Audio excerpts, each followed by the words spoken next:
Galit na galit si Saba mga kababayan sa sinabi ni Mig Zubiri na eto daw impeachment ni VP Sara ay isang witch hunt. Bakit ka natatakot, Saba? Ano ba sa Tagalog ang witch hunt? Panghahunting ng mga mangkukulam mga kababayan. Bakit si Saba ang mahunting niyan, ha? Mapagkamalang mangkukulam si Saba? Yan ba ang dahilan, Saba, bakit galit na galit ka? Witch hunt naman talaga yung impeachment case laban kay VP Sara. Kaya lumayo-layo ka, Saba, baka ikaw ang mapagkamalang witch. Malakas ang ebidensya mga kababayan. Hindi tayo magtataka kung mapagkamalang bruha ito si Saba. Gayon pa man mga kababayan. Naghanap talaga ng sakit ng katawan itong si Dilima. Kung ako nito, napakulong na si Digong mga kababayan, ang kanyang mortal enemy. Gumagawa pa ngayon ng bagong kalaban mga kababayan, si VP Sara Duterte. Humanda ka, Saba. Nakulong na ang pinakakalaban mo Ngayon, naghahanap ka pa ng iba. Ulol mga kababayan kung matuturingan kung ganyan, di ba? Walang kadala-dala, panoorin niyo po ha. Pumalag ang ilang kongresista sa pagtawag ilang kongresista na itago na lang natin sa pangalang Saba na witch hunt ni Senator Mig Zubiri. Big deal sa kanya ang tawag na witch hunt mga kababayan. Natatamaan ka ba sa tuwing nababanggit ang pangalang witch? Hindi naman ikaw ang tinatawag na mangkukulam, Saba. O bruha, di ba? Ang babaeng mangkukulam mga kababayan tawag bruha. Sa impeachment trial ni Vice President Sara Duterte. Bakit umalma siya? Bato-bato sa langit, natamaan ba si Saba mga kababayan? Sa Batasang Pambansa, nangunguna sa balita si News 5 House Correspondent Marian Enriquez. Marian, anong sinabi ng mga kongresista? Ano nangyari to kay Marian? Ganyan, Sa payag ni Zubiri. Very unbecoming daw para sa isang... Wow, unbecoming? Nangiwi-iwi ko siya mga kababayan, Sino may sabing unbecoming? Sabi ni Saba? Na nakipagrelasyon mga kababayan doon sa may asawang tao? O ni Dayan? Susubukan ng Saba? The nerve mga kababayan na magsabing unbecoming, Senator Judge, gaya ni Senator Mig Zubiri, na tawaging witch hunt ang impeachment trial kay Vice President Sara Duterte. Yan nga yung sinabi ng isa sa mga House Prosecutor na si Iloilo 3rd District Sino? Representative Lawrence Defensor. And then, sino pa? Dapat daw ay marinig at makita muna ng mga Senator Judges ang mga ebidensya laban kay VP Sara. Hindi na kailangang makita. Bugok lang ang hindi nakakaalam mga kababayan na ang yang ginagawa niya na tambalos-los, ang gigipit lang kay Sara. Bago magsalita. Dagdag pa nga ni Defensor ay nasa 215 na mga kongresista yung pumirma dun Masyadong OA mag-report ito mga kababayan. impeachment complaint na pawang mga yung mga actions niya, tawan sa mga Pilipino. Ayon pa nga kay Defensor ay hindi witch hunt ang impeachment kundi isang constitution. Sinong defensor ito mga kababayan? Masampal ito ni Miriam Anak ba to ni Miriam o pamangkin? Baka kung buhay pa si Miriam, masampal ito process. Samantala, tinawag naman ni Mamamayang Liberal Party List Representative Lian de Lima. Ayan na. Speaking of which, mga kababayan. Diba, ang tawag sa kanya mga kababayan ng maraming netizens, bruha. Para sa maraming tao mga kababayan, ang tingin nila kay Dilima bruha. Hindi man kukulam pero yung bruha na mga kababayan word. Kasi ugali bruha ang ugali mga kababayan, dati pa yan. Insulto sa Kamara. Gayun din sa iba pang mga naghain ng impeachment complaint, itong mga sinabi ni Zubiri. Pakinggan natin itong pahayag ni Dilima at ng iba pang kongresista. Jonel, pasok! Makikita natin na seryoso talaga. Ang dilaw ng ngipin ni Saba, in fairness mga kababayan, katulad ng ngipin ni BBM. Anong pinagngangat-ngat nitong si Saba mga kababayan? Mahilig ka bang yung nguya-nguya Saba?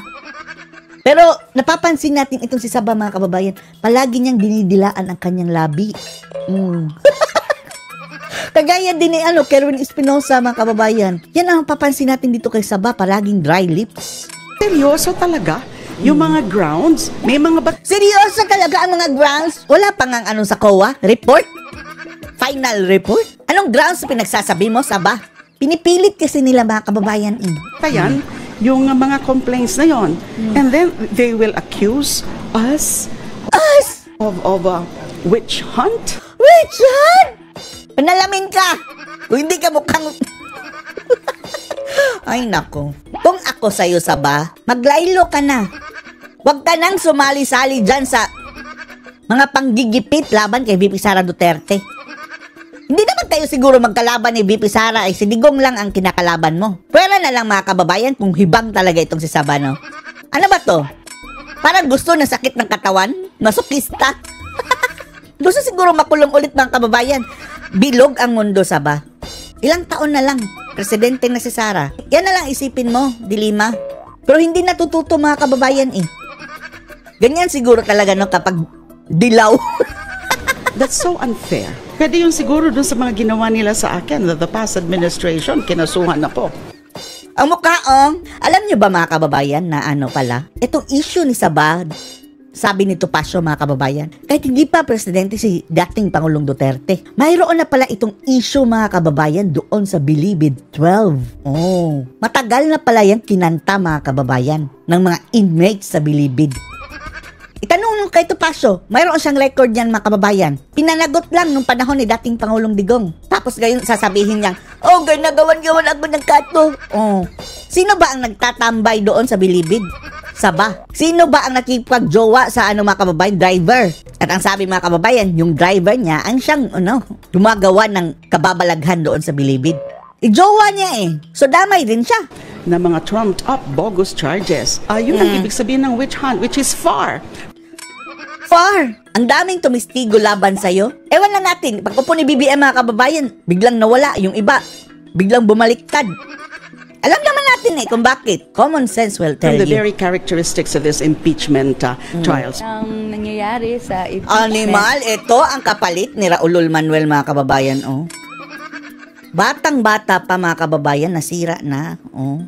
Mabubulok na. Bagong train nila mga kababayan, kabataan party list. Kapalit ni Raulul Manuel. Sana nga lang, no? Itanong natin kay Ka-Eric. Pero mukhang hindi pa ito naabutan ni Ka-Eric mga kababayan. Batang-bata pa eh. Sana nga lang hindi ito gaya ng iniisip natin na posibleng alam nyo na, kagaya ni Raulul. Oh? Walang witch hunt na nangyayari. Oh? Matalas din ang dila mga kababayan. Ngayon pa lang, oh. In fairness, mukha ding nung kabataan ni Dilima, ganyan ang itsura. In fact, ang nangyayari, no, ay Ang itsura! Ko, ano ba tong mga itsura ng mga mga kababayan eh? Mga dilawan, mga pulahan, mga nakakaliwa. gusto natin makuha yung Wicked Witch of the South. Wicked Witch daw si VP Sara mga kababayan. Ay nako, ikaw bata ka pa, bruha ka na. Ganyan mga kababayan yung mga dilaw. Marian, sa pananaw ng mga congressman, ano sa tingin nila ang epekto nitong mga pahayag naman ng senator judges sa impeachment proceeding? SGG, hindi nga raw mabuti itong epekto nga ng mga ganitong pahayag tungkol sa impeachment dahil posibleng mabago o maapektuhan yung pananaw ng publiko dun sa magiging takbo ng impeachment trial. Kaya pahayag nga ni Defensor, sana raw hindi na ito maulit at limitahan ng mga Anong pakin nyo? Tapos kayo nagngangakak dyan? Dito mahimik rin kayo. Etong mga righteous mga kababayan, mga entitled, sila lang ang may karapatang magsalita. senator judges yung kanilang pagsasalita tungkol sa impeachment trial. Narito yung Asa pa kayo? Wala na yung trial mga kababayan. ni Goodbye na Prosecutor yan. Defensor. It's telegraphing how they want the case to be decided early on, even before the evidence is Shut up! Uy, Mr. Defensor, multuhin ka ng tita? Tita ba niya? Oh, na si Miriam. presented. Every Disgrace! You're a disgrace. Filipino should watch this impeachment. Shut up! Everybody should watch the impeachment. Ngayon palang kitang-kita na namin yung kababuyan nyo sa ginawa nyong impeachment na iyan. Mahiya ka sa sarili mo, hoy, Defensor. Billions and billions of pesos, mga kababayan, ang naksaya dahil sa impeachment na yan. Si Tionco mismo ang nagsabi, ha? Parang ginawang bribe, mga kababayan, ng conditional release. At yun pang mga hearing-hearing na ginastusan din ng milyon-milyon, mga kababayan. Para lang ma-disqualify si Sara at default ninyo yung mga tambalos-los nyong amo. Tayan natin ito. Kasi para ito sa taong bayan. Taong bayan! Ayan na naman sila mga kababayan. Oh, unti-unti kang natutubuan ng sungay, Defensor. Sa batasang pambansa. Mga kapatid, Jig Manikad po. Nabuisit tuloy tayo dyan sa mga animal na yan mga kababayan. Ano masasabi niyo dito? Post your comments below.